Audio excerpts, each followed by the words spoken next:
আসসালামু আলাইকুম। আপনারা তো দ্বিতীয় পর্বে দেখেছিলেন কি হয়েছিল, কোথায় গিয়ে থেমেছিল ট্রেন, কোথায় স্মৃতি ভোলার চেষ্টা করেছিল বক্কর। সবই জানতে পারবে এটাই শেষ পর্ব। জীবন্তে মানুষের ঠিকানা। নেহারেকা বেঁচে আছে এই কথাটা শুনে বক্কর কিন্তু ট্রেনের ওঠার আগেই অচেনা সে মাথা ঘুরে পড়ে যায়। চলো গল্প শুরু করা যাক। আজ নয় ঠিক 7 দিন পরে বক্কর জীবনের সাথে লড়াই করতে শুরু করে। সে ধীরে ধীরে কমজোরি হতে শুরু করে, কারণ বক্কর কাগজটা খুলে সেখানে একটি ঠিকানা লেখা থাকে। ঠিকানাটা এমনভাবে লেখা ছিল যে বোঝার ক্ষমতা তার ছিল না, কারণ লেখাটা ছিল একটু অন্য টাইপের। বক্কর ট্রেন থেকে নেমেই বাড়িতে ফিরে চলে আসলো। সে খুব টায়ার্ড।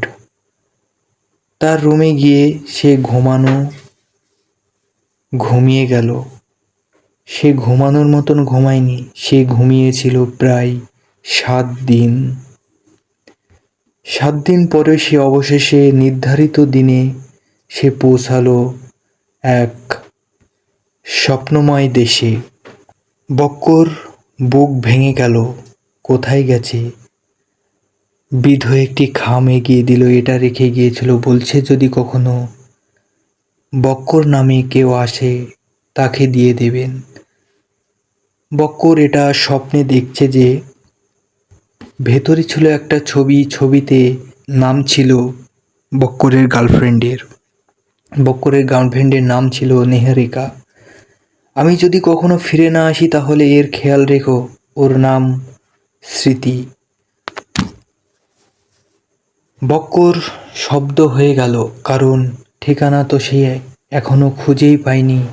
কারণ সব গল্পের শেষ এখানেই হয়ে যায় না। বক্কর ঘুরে দাঁড়ায় জীবনের কাহিনী তুলতে। প্রায় বছরের পর বছর, প্রায় 8 বছর কেটে যায় বক্করের তার স্মৃতি ভোলার জন্য। সে স্মৃতি এখনও ভুলতে পারেনি, যেটা একদিন বক্কর নিজে হাতে তার গার্লফ্রেন্ডকে উপহার দিয়েছিল। এই ডায়েরিটা। ছোট মেয়েটা মৃদু হেসে বলল। বক্করের চোখে জল চলে এলো। তার মানে হলো এই গল্পের শেষকান্ত অনেক দূর। তার বহু বছর কেটে যাওয়ার পর চালু হলো স্মৃতি, তার পুরোপুরি মুছে গেছে। তখন তার একটা সুন্দর আবেগ জীবন চলে এসেছে। বাগানের মাঝখানে একটি কাঠের বেঞ্চ। মেয়েটার বেঞ্চের নিচে থেকে একটা চিনের বাক্স বের করলো, কারণ বাক্সর মধ্যে তার সেই ম্যাজিক করা সেই বইটা, সে তার ডায়েরিটা ওখানে পুঁতে রেখেছিল। কারণ তার একটি ভিডিও, পেন ড্রাইভ, সব কিছু সেই বাক্সর মধ্যেই ছিল। বক্কর জানে ডায়েরিটা এখানে আছে। বক্কর মনে করে এই ডায়েরিটা আমি আর কোনো দিন তুলব না, নাহলে আমার স্মৃতি সব মনে পড়ে যাবে আবারও। আমি বাঁচতে চাই, আমার আর পুরনো স্মৃতি আমি মনে করব না। কারণ ফেলেছিল একদিন, প্রতিদিন প্রতিটা রাতে সে কেঁদেছিল সেই পুরনো স্মৃতি, তার প্রেমিকাকে ভোলার জন্য। সত্যিটা আজও সে জানতে পারেনি।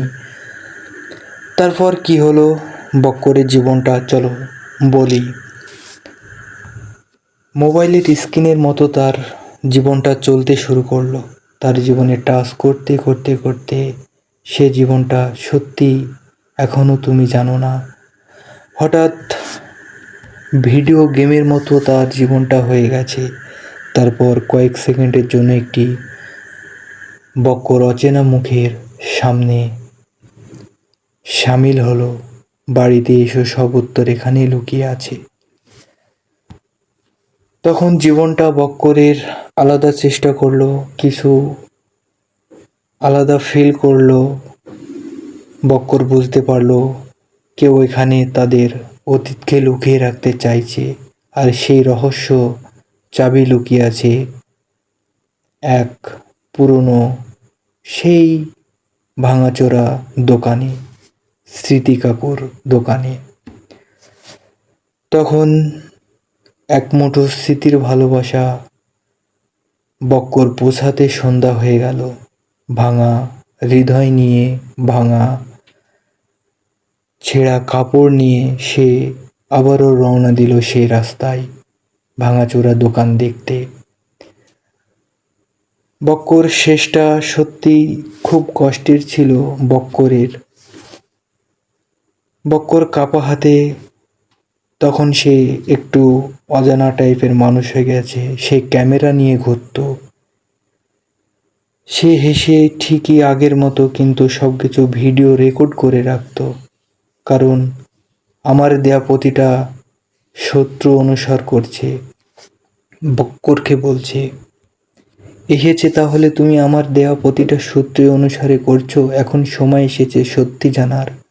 সে কিছুক্ষণ চুপ করে থেকে বলল, আমি কখনো নিখোঁজ হইনি। আমি শুধু স্মৃতি ভোলার চেষ্টা করে আর এক জায়গায় গিয়েছিলাম জীবনের স্মৃতি ভোলানোর জন্য। আমি নাম ভুলে যাইনি।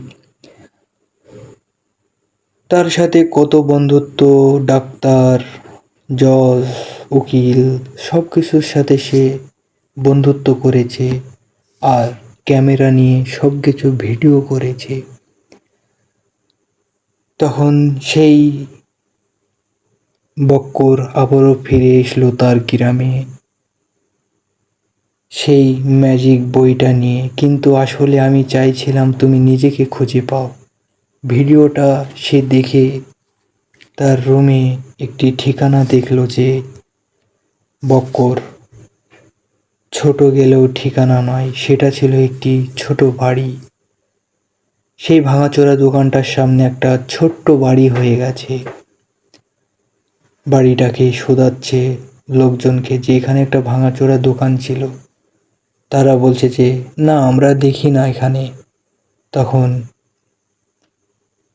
বক্কর বুঝতে পারলো এটা সত্যি স্মৃতি।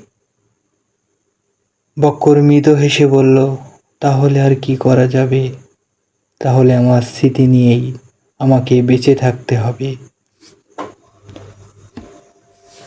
তোমার জন্য রেখে গিয়েছিল বাক্স খুলল।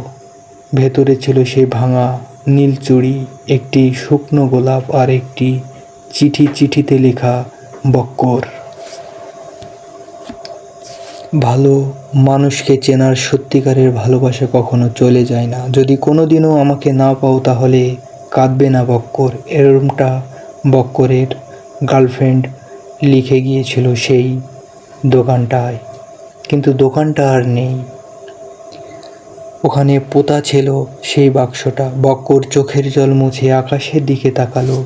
ঠিক তখনই হালকা মুছে আকাশের দিকে সুন্দর। তারপর রাত হয়ে গেল। মৃদু হেসে রাতটা উপভোগ করতে শুরু করলো এক মুঠো স্মৃতির ভালোবাসায়। সেই দিন পর বক্কর আর কখনো সেই রহস্যময় দোকানটা খুঁজে পায়নি। কারণ সে বুঝে গিয়েছিল ভালোবাসা কখনো জায়গায় থাকে না, ভালোবাসা বেঁচে থাকে স্মৃতিতে। আল্লাহ হাফেজ। আবারও কোনো নেক্সট ভিডিওতে দেখা হচ্ছে।